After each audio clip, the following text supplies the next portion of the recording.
In the heart of Tokyo, where the whispers of ancient cherry blossoms danced with the modern rhythms of the city, there existed a hidden garden named Hanami Taien. This garden, unknown to most, held a secret that transcended time, a tale of interconnected lives woven through the delicate petals of cherry blossoms. Hanami Taien was not just a garden. It was a living tapestry, a place where the essence of life and the beauty of fleeting moments converged. The garden was a testament to the enduring relationship between Japan and the United States, a connection forged by the symbolic gift of cherry trees to Washington, D.C. in 1912. As the morning sun painted the sky in hues of pink and gold, Yuki stood among the cherry blossoms in Hanami Taien, her fingers gently tracing the edges of a fragile petal. She felt the weight of history in every blossom, a history that began a century ago when Japan gifted cherry trees to the United States. Yuki's grandmother, Emiko, had been a witness to that historic moment. She often shared the story of how, in 1912, the mayor of Tokyo, Yukio Ozaki, had gifted over 3,000 cherry trees to Washington, D.C. as a symbol of enduring friendship between the two nations. The trees were planted around the tidal basin, creating a breathtaking spectacle that drew visitors from around the world each spring. But the story went deeper. Emiko had a secret, a connection to that historic gift that spanned generations.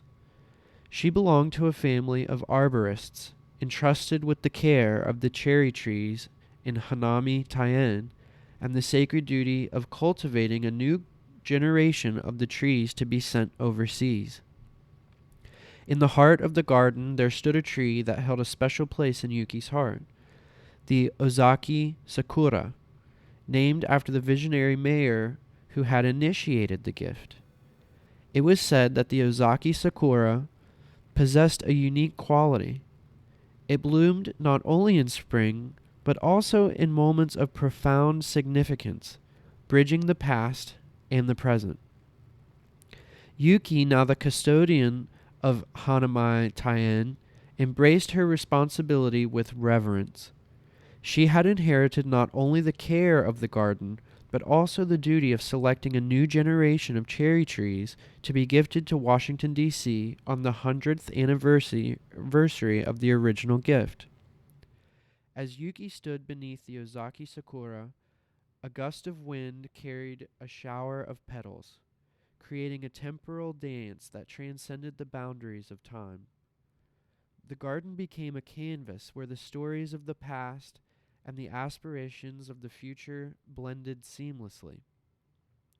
In a departure from traditional storytelling, the narrative unfolded like the blossoms themselves, fragments of time scattered across the canvas. Each petal carried a moment, a memory, a revelation. In 1912, Amiko's grandmother, Miyuki, had stood beneath the cherry blossoms in Washington, D.C.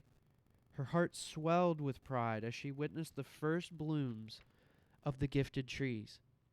She, too, had been an arborist, chosen to accompany the young cherry saplings on their journey across the Pacific. As she walked along the tidal basin, she marveled at the sight of families and friends gathered beneath the blossoms, celebrating the beauty of renewal and the enduring friendships between nations. Miyuki felt a connection to each petal, a silent testimony to the shared history etched in the delicate blooms. Back in Tokyo, Amiko, now an elderly woman, stood beside Yuki beneath the Ozaki Sakura. She spoke of the profound impact the cherry blossoms had on her life, a connection that surpassed geographical boundaries.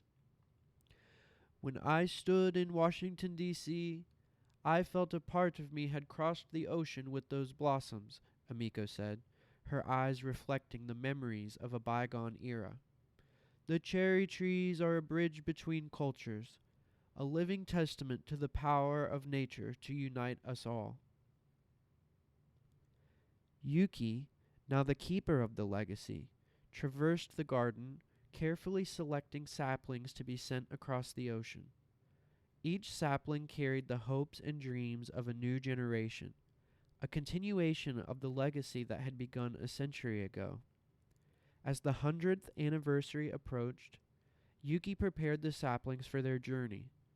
She couldn't help but feel the weight of responsibility, the duty to preserve a tradition that had transcended time and politics. The day of departure arrived and the saplings were carefully packed for their trans-Pacific journey. Yuki stood on the grounds of Hanamai-Tien, surrounded by the fragrance of cherry blossoms. She offered a silent prayer for the trees, a wish that they would carry the spirit of friendship and unity to a distant land. The scene shifted to Washington, D.C., where the cherry blossoms around the tidal basin bloomed in unison with their counterparts in Hanamai-Tien. The saplings from Tokyo were planted alongside the original trees, creating a living connection between the two gardens. The descendants of those who had witnessed the initial gift stood beneath the blossoms, their hearts stirred by the symbolism of the moment.